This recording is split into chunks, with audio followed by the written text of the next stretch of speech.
है आपका मेरे यूट्यूब चैनल में। अगर आप छत्तीसगढ़ व्यापम प्रयोगशाला परिचारक परीक्षा 2026 की तैयारी कर रहे हैं तो आज की वीडियो जो है काफ़ी इंपॉर्टेंट होने वाला है। आज की इस वीडियो में जो है सामान्य विज्ञान से काफ़ी इंपॉर्टेंट क्वेश्चन देखने वाले हैं। ये आपके एग्जाम्स के लिए काफ़ी हेल्पफुल होने वाला है। तो चलिए बिना किसी देरी के आज का वीडियो शुरू करते हैं। चैनल पर नए हैं जरूर आपको सब्सक्राइब करना है, ज़्यादा से ज़्यादा आपको शेयर करते जाना है। चलिए पहला क्वेश्चन यहाँ पर देखिए, मानव शरीर की सबसे बड़ी ग्रंथि निम्नलिखित में से कौन सी है? अग्नाशय, यकृत, थायराइड या फिर पीयूष ग्रंथि। तो चलिए बताइए इसका सही आंसर क्या हो जाएगा। तो इसका राइट आंसर हो जाएगा ऑप्शन नंबर बी यानी कि यकृत जो है सही आंसर यहाँ पर हो जाएगा। मानव शरीर की सबसे बड़ी ग्रंथि यकृत है। इसका वजन लगभग जो है 1.5 से लेकर के 2 किलोग्राम तक होता है और ये जो है पित्त रस का स्राव करती है। इसी तरीके से सारे जो व्याख्या है उसके साथ सारे क्वेश्चंस को समझने वाले हैं ताकि आपको रटने की जरूरत न पड़े। अगला क्वेश्चन देखिए, प्रकाश वर्ष निम्नलिखित में से किस भौतिक राशि का मात्रक है? समय का, प्रकाश की तीव्रता का, दूरी का या फिर द्रव्यमान का। तो इसका राइट आंसर क्या हो जाएगा ऑप्शन नंबर सी यानी कि दूरी के जो है मात्रक है। प्रकाश वर्ष दूरी का मात्रक है। प्रकाश द्वारा जो है एक वर्ष में तय की गई कुल दूरी को एक प्रकाश वर्ष जो है कहा जाता है। एक वर्ष में जितना दूरी तय करता है उसी को क्या बोला जाता है? एक प्रकाश वर्ष कहा जाता है। इसका जो उपयोग है खगोलीय पिंडों के बीच जो है अत्यधिक दूरी को मापने में यहाँ पर होता है। चलिए आगे बढ़ते हैं। अगला क्वेश्चन आप खुद भी जो है सही आंसर इसका बताने का प्रयास कीजिएगा। लास्ट में कमेंट में बताइएगा कितना आंसर आपने जो है सही इसका दिया है। आधुनिक आवर्त सारणी का प्रतिपादन जो है किसने किया था? मेंडलेव, मोसले, न्यूलैंड या फिर डोबेराइनर। चलिए बताइए आधुनिक आवर्त सारणी का प्रतिपादन किसने किया था? तो इसका राइट आंसर क्या हो जाएगा ऑप्शन नंबर बी यानी कि मोसले ने जो है किया था। आधुनिक आवर्त सारणी जो है हेनरी मोसले द्वारा वर्ष 1913 में जो है दी गई है, जो तत्वों के परमाणु क्रमांक पर क्या है आधारित है, एटॉमिक नंबर पर ये जो है आधारित है। आगे बढ़ते हैं। अगला क्वेश्चन यहाँ पर देखिए, शुद्ध जल यानी कि जो प्योर वाटर है उसका पीएच मान जो है कितना होता है? 6.0, 7.0, 7.4 या 8.0। चलिए बताइए शुद्ध जल का पीएच मान कितना होता है? तो ऑप्शन नंबर बी यानी कि 7.0 जो है इसका पीएच मान होता है। शुद्ध जल उदासीन होता है इसलिए इसका पीएच मान 7 होता है और मानव रक्त का पीएच मान कितना होता है? 7.4 होता है जो कि हल्का क्षारीय होता है। दोनों को आपको यहाँ पर समझना है। आगे बढ़ते हैं। अगला क्वेश्चन देखिए, कार्य और ऊर्जा का एसआई मात्रक जो है क्या होता है? कार्य और ऊर्जा का एसआई मात्रक पूछा जा रहा है, न्यूटन, जूल, वॉट या फिर पास्कल। चलिए बताइए कौन सा हो जाएगा। तो इसका राइट आंसर हो जाएगा ऑप्शन नंबर बी यानी कि जूल जो है इसका सही आंसर यहाँ पर हो जाएगा।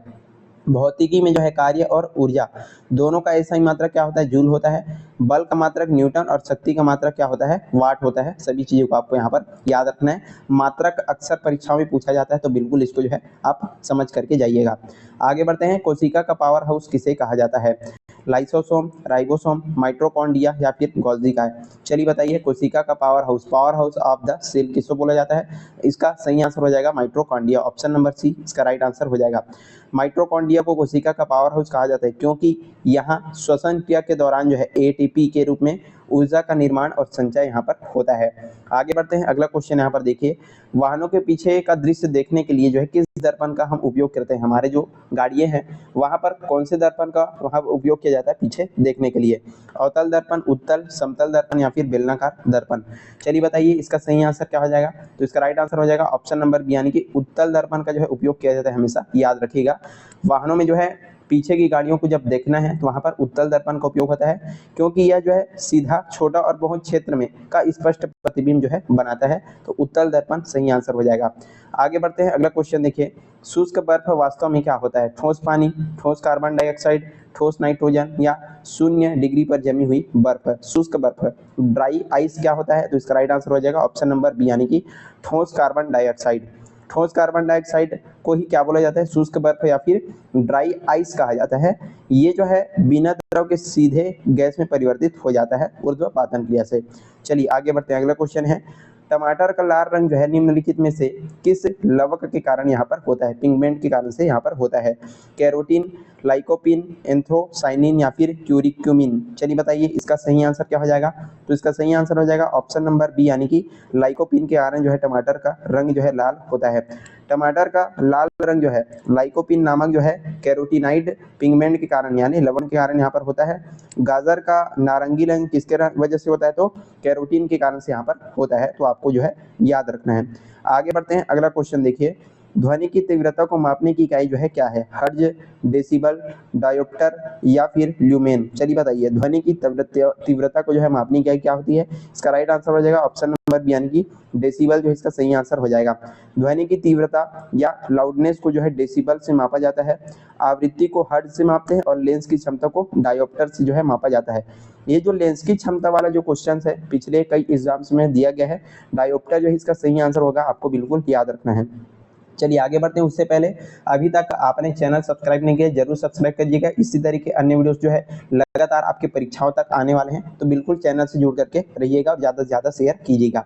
साधारण नमक का रासायनिक नाम और सूत्र यहाँ पर क्या है? तो इसका राइट आंसर क्या हो जाएगा? साधारण नमक का रासायनिक नाम और सूत्र जो है sodium chloride, option number B जो है इसका सही आंसर हो जाएगा। और सूत्र क्या है? NaCl। घरों में उपयोग होने वाले साधारण नमक का रासायनिक नाम क्या है? सोडियम क्लोराइड है और इसका रासायनिक सूत्र होता है NaCl यहाँ पर होता है। आगे बढ़ते हैं, अगला क्वेश्चन यहाँ पर देखिए, किस विटामिन की कमी के कारण से रतौंधी रोग होता है? Vitamin A, vitamin B, vitamin C या विटामिन डी? तो कौन से विटामिन की कमी के कारण रतौंधी रोग होता है? ऑप्शन नंबर ए जो है इसका राइट आंसर हो जाएगा, विटामिन ए। इसके कारण से जो है कमी में जो है आंखों की जो रोशनी कमजोर होती है और रतौंधी नामक बीमारी होती है। और इसका मुख्य स्रोत क्या है? गाजर और हरी सब्जियां हैं, इसको जो है विटामिन ए का अच्छा स्रोत यह माना जाता है। आगे बढ़ते हैं, अगला क्वेश्चन है, लाफिंग गैस यानी कि जो हंसाने वाली जो गैस है उसका रासायनिक नाम क्या है? Nitrous oxide, nitrogen dioxide, nitrous oxide या फिर अमोनिया? चलिए बताइए इसका सही आंसर क्या हो जाएगा? तो इसका राइट आंसर हो जाएगा ऑप्शन नंबर सी यानी कि नाइट्रस ऑक्साइड जो है इसका सही आंसर हो जाएगा। लाफिंग गैस का रासायनिक नाम क्या होता है? नाइट्रस ऑक्साइड होता है और इसके सूंघने पर क्या आता है? हंसी आता है। और इसका जो उपयोग है हल्के एनेस्थीसिया के रूप में भी यहाँ पर किया जाता है। आगे बढ़ते हैं, अगला क्वेश्चन देखिए, मनुष्य के शरीर में कुल कितनी हड्डियां पाई जाती है? इसका राइट आंसर क्या हो जाएगा? 206 हड्डियां यहाँ पर पाया जाता है। एक वयस्क मनुष्य के शरीर में कुल 206 हड्डियां होती है, जबकि जो नवजात जो शिशु है जन्म के समय लगभग 300 हड्डियां होती है, जो बाद में आपस में क्या हो जाता है? जुड़ जाता है। तो दोनों को आपको समझना है। आगे बढ़ते हैं, गुरुत्वाकर्षण का सिद्धांत किसने दिया था? Albert Einstein, Isaac Newton, Galileo Galilei और जॉन डाल्टन? चलिए बताइए गुरुत्वाकर्षण का सिद्धांत किसने दिया? तो इसका राइट आंसर हो जाएगा ऑप्शन नंबर बी यानी कि आइजैक न्यूटन जो है गुरुत्वाकर्षण का सिद्धांत दिया। गुरुत्वाकर्षण का सार्वत्रिक नियम जो है सर आइजैक न्यूटन ने दिया था। उन्होंने बताया कि ब्रह्मांड का प्रत्येक पिंड एक दूसरे की ओर अपनी ओर क्या होता है? आकर्षित होता है। आगे है, सोने का शुद्धतम रूप जो है कितने कैरेट का होता है? तो इसका राइट आंसर क्या हो जाएगा? ऑप्शन नंबर बी यानी कि 24 कैरेट का जो है होता है। शुद्ध सोना जो है 24 कैरेट का होता है। बहुत ज्यादा ये जो है नरम होता है, इसलिए आभूषण या जेवर बनाने के लिए इसमें क्या मिलाया जाता है? तांबा या फिर चांदी मिलाकर के 22 कैरेट का जो है इसको बनाया जाता है। शुद्ध पूछा तो 24 कैरेट यहाँ पर होता है। आगे बढ़ते हैं, सर्वदाता रक्त समूह कौन सा है? यहाँ पर blood group A, blood group B, blood group A B या ब्लड ग्रुप ओ? चलिए बताइए सर्वदाता रक्त समूह, इसका राइट आंसर क्या हो जाएगा? Blood group O. इसको ब्लड ग्रुप ओ विशेषकर जो ओ नेगेटिव होता है उसको क्या बोला जाता है? सर्वदाता कहा जाता है, क्योंकि इसमें कोई एंटीजन नहीं होता और यह किसी भी व्यक्ति को क्या कर सकता है? रक्त दे सकता है।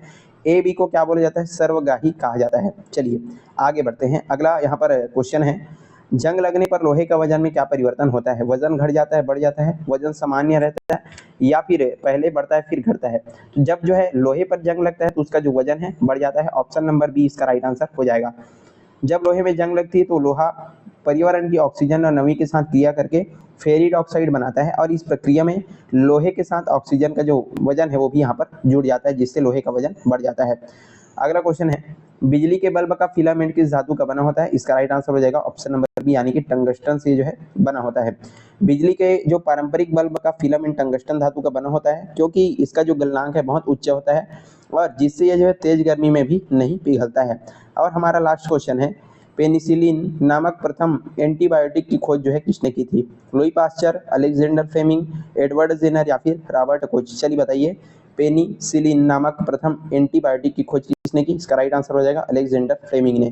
दुनिया की पहली एंटीबायोटिक दवा यानी कि इसको जो है पेनिसिलिन की खोज जो है 1928 में अलेक्जेंडर फ्लेमिंग ने क्या किया था और इसे पेनिसिलियम नोटेटम नामक कवक से यहाँ पर की जाती है। और यहीं पर आज का हमारा जो वीडियो समाप्त होता है। हमने काफ़ी इंपॉर्टेंट एमसीक्यूज आपको बता दिए आपके प्रतियोगी परीक्षाओं के लिए। आई होप आपको सारी चीज़ें अच्छी समझ में आ गई होगी।